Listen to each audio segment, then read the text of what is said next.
ఉప ఎన్నికపై కూడా తెలుగు రాష్ట్రాల నుండి పెద్ద ఎత్తున ఇటు బెట్టింగ్లు కూడా నిర్వహిస్తున్నారు. 100 కోట్లు కూడా బెట్టింగ్లకు సంబంధించి కూడా ఇప్పటికే ఏ పార్టీ అంటే ఒక పార్టీ గెలుస్తుంది ఇంకో పార్టీ గెలుస్తుంది అంటూ కూడా బెట్టింగ్లు పెట్టిన పరిస్థితుంది. ఈ నేపథ్యంలో కూడా దీనికి ఇప్పటికే కూడా పెద్ద ఎత్తున ఇటు ఓటర్లకు కూడా ఏదైతే ఓటుకు నోటు కూడా ఇచ్చిన పరిస్థితి కనిపిస్తుంది. ఈ క్రమంలో కూడా ఇప్పటికే చూసాము ఎవరైతే అంటే మొత్తం 3 లక్షల ఓటర్లకు సంబంధించి డబ్బులు పంపిణీ జరిగిందని కూడా సమాచారం. ఈ నేపథ్యంలో కూడా అంతా ఓటింగ్ అయితే జరగలేదు. అయితే జూబ్లీహిల్స్ నియోజకవర్గంలో 4,01,365 ఓట్లుండగా కేవలం 48.47% మాత్రమే పోలింగ్ నమోదైన నేపథ్యంలో కూడా మరి ఎవరు ఓటేశారు ఎవరు ఓటేయలేదనేది ప్రధానంగా ఇప్పుడు ఏదైతే ఆరా తీస్తున్న పార్టీలు ఆరా తీస్తున్న పరిస్థితి ఉంది. ఎందుకంటే మొత్తం జూబ్లీహిల్స్ నియోజకవర్గంలో బస్తీలు కావచ్చు, అదేవిధంగా ఇతర ఏదైతే ప్రాంతాలు మొత్తం 7 డివిజన్లు ఉండగా 7 డివిజన్లోని అన్ని ప్రాంతాల్లో అన్ని పార్టీలు కలయి తిరగడంతో పాటు ఓటర్లను ఖచ్చితంగా తమ వైపు తిప్పుకునేందుకు ప్రయత్నాలతో పాటు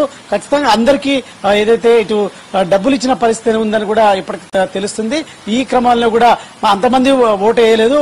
ఇప్పటికే ఓటు వేయని వారు డబ్బులు తీసుకుని ఓటు వేయని వారు డబ్బులు తిరిగి ఇవ్వాల్సింది కూడా అంటూ కూడా బస్తీల్లో కూడా ఏదైతే బూత్ ఇన్ఛార్జీలు ఉన్నటువంటి వారు బెదిరింపులకు పాల్పడుతున్నారంటూ కూడా ఇప్పటికే తెలుస్తుంది సమాచారం. సో ఖచ్చితంగా ఈ క్రమంలో కూడా రేపు ఉప ఎన్నికకు సంబంధించిన ఫలితాలు అనేది ఉత్కంఠ రేపుతుందని చెప్పొచ్చు. దేశం మొత్తం జూబ్లీహిల్స్ ఏదైతే నియోజకవర్గంపై కూడా ఆసక్తిగా చూస్తుంది ఎవరు గెలుస్తారు. ఎందుకంటే ఇటు ఏదైతే బీఆర్ఎస్ పార్టీకి సిట్టింగ్ స్థానం జూబ్లీహిల్స్ నియోజకవర్గం, అదేవిధంగా కాంగ్రెస్ పార్టీ అధికారంలో ఉంది తెలంగాణలో. ఖచ్చితంగా జూబ్లీహిల్స్ లో గెలవాలని కూడా ధీమాగా ఉంది.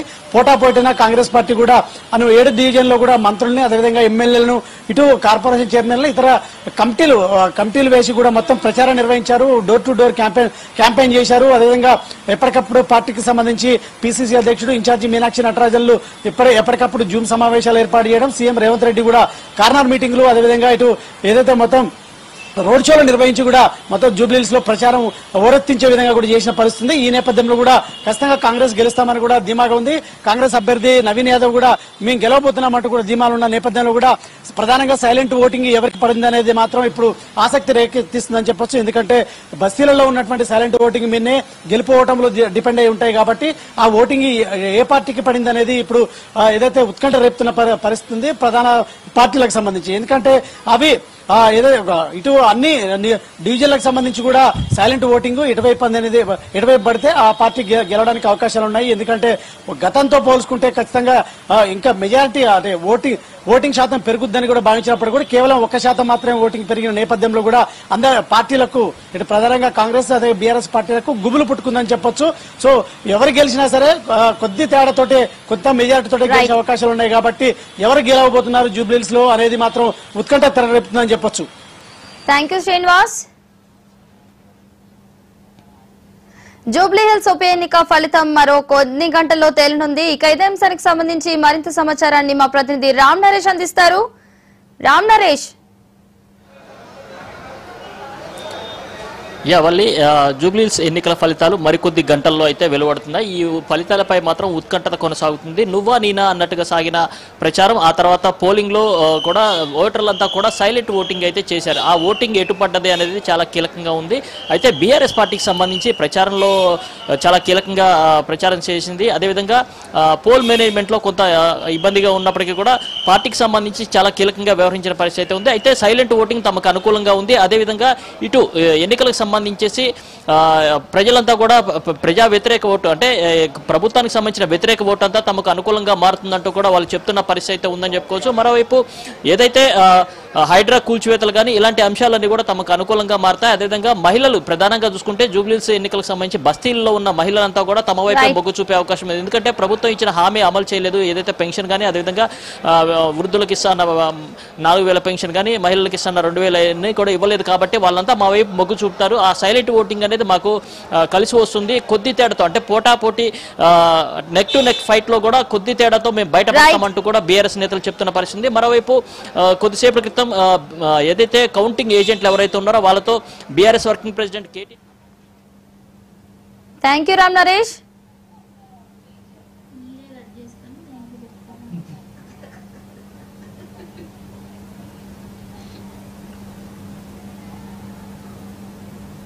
అధికార విపక్షాల మధ్య నువ్వానేనన్నట్లు సాగిన జూబ్లీహిల్స్ ఉప ఎన్నిక ఫలితం మరో కొన్ని గంటల్లో తేలనుంది. దీనిపై మరింత సమాచారాన్ని మా ప్రతినిధి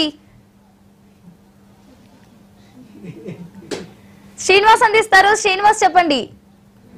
వల్లి కొద్ది గంటల్లోనే జూబ్లీహిల్స్ ఎన్నికల ఫలితం తేలనుంది. రేపు ఉదయం 8 గంటలకు ప్రారంభమయ్యేటువంటి జూబ్లీహిల్స్ కౌంటింగ్ దాదాపుగా మధ్యాహ్నం వరకు తేలిపోనుంది. రాజకీయ పార్టీలు ఇటు అధికారంలో ఉన్న కాంగ్రెస్, ప్రతిపక్షంలో ఉన్నటువంటి బీఆర్ఎస్, అదేవిధంగా బీజేపీ మధ్య ఉత్కంఠగా జరిగినటువంటి జూబ్లీహిల్స్ ఫలితం ఏ విధంగా ఉంటుందనేటువంటి తెలుగు రాష్ట్రాల్లో ఉత్కంఠంగా ఎదురు చూస్తున్నారు. ప్రధానంగా అభ్యర్థుల కంటే పార్టీ అధిపతుల మధ్యనే జరిగిన ఈ పోటీ ఫలితం ఇటు అన్ని రాజకీయాల పార్టీల భవిష్యత్తును తేలనున్నది. 2 సంవత్సరాల కాంగ్రెస్ ప్రభుత్వానికి రెఫరెండంగా మారనుంది. అదేవిధంగా బీఆర్ఎస్కు రాజకీయ భవిష్యత్తు ఏ విధంగా ఉండనున్నదో తేల్చనుంది. రానున్న అసెంబ్లీ ఎన్నికల్లో అధికారంలోకి వస్తానటువంటి బీజేపీకి ఈ ఫలితం ఏ విధంగా ఉంటే ఆ ఫలితాన్ని బట్టే రేపు అసెంబ్లీ ఎన్నికలు కావచ్చు, జిహెచ్ఎంసీ ఎన్నికలు కావచ్చు, లోకల్ బాడీ ఎన్నికలు కావచ్చు, ఆ ఫలితాల మీద ప్రభావం చూపించే అవకాశం ఉందని చెప్పవచ్చు. అందుకే ఈ ఫలితం జూబ్లీహిల్స్ ఎన్నికలను అన్ని రాజకీయ పార్టీలు ప్రతిష్టాత్మకంగా తీసుకున్నాయి. ఆ ప్రతిష్టాత్మకంగా తీసుకున్న తర్వాతనే ఇటు సీఎం రేవంత్ రెడ్డి, అదేవిధంగా BRS working president KTR, BJP నుండి కేంద్ర మంత్రులు కిషన్ రెడ్డి, బండి సంజయ్ లాంటి నేతలు ప్రచారంలో దిగి ఉప ఎన్నికలను కూడా ఒక జనరల్ ఎలక్షన్లు తలపించే విధంగా ప్రచారం చేశారు. అయితే ఈ ఫలితాన్ని బట్టే రేపు రాజకీయంగా అన్ని పార్టీల భవిష్యత్తును తేల్చనుంది. ప్రధానంగా ఇటు బీఆర్ఎస్ కావచ్చు, కాంగ్రెస్ కావచ్చు, ఈ రెండింటికి మధ్య జరిగిన పోటీ ఈ ఫలితం ఏ విధంగా ఉంటుందో అన్నటువంటి ఉత్కంఠ ఇటు రాజకీయ వర్గాలతో పాటు ప్రజల్లో కూడా ఉంది. ప్రధానంగా రానున్న ఎన్నికలను దృష్టిలో పెట్టుకొని 2 పార్టీలు ఈ ఎన్నికలను ప్రతిష్టాత్మకంగా తీసుకొని ప్రచారంలో కావచ్చు, ఇతర విషయాల్లో కావచ్చు అనేక రకాలుగా వీళ్ళు పోటీ పడ్డారని చెప్పవచ్చు. అదేవిధంగా సర్వే ఫలితాలు కూడా ఒక రకంగా లేవు అని చెప్పవచ్చు. మొదట ప్రీపోల్ సర్వేలు ఇటు బీఆర్ఎస్కి అనుకూలంగా ఉంటే ఎగ్జిస్ట్ ఫలితాలు మాత్రం ఇటు కాంగ్రెస్కి అనుకూలంగా ఉంది. ఒక ఫలితం ఒక రకంగా ఉంది, మరో ఫలితం ఇంకొక రకంగా ఉంది. ఈ ఫలితాలు ఏ విధంగా ఉంటాయనే విషయాన్ని రేపు మధ్యాహ్నం కల్లా తెలిసే అవకాశం ఉంది. ఇందుకోసం అధికారులు కూడా అన్ని ఏర్పాట్లు చేశారు. పోలీసులు కూడా భారీ భద్రతా ఏర్పాట్లు చేశారు. ఇటు కోట్ల విజయభాస్కర్ రెడ్డి స్టేడియంలో జరిగేటువంటి ఈ కౌంటింగ్ కోసం అన్ని రకాల ఏర్పాట్లు అధికారులు చేశారని చెప్పవచ్చు. వాళ్ళు రైట్, థ్యాంక్ యూ శ్రీనివాస్.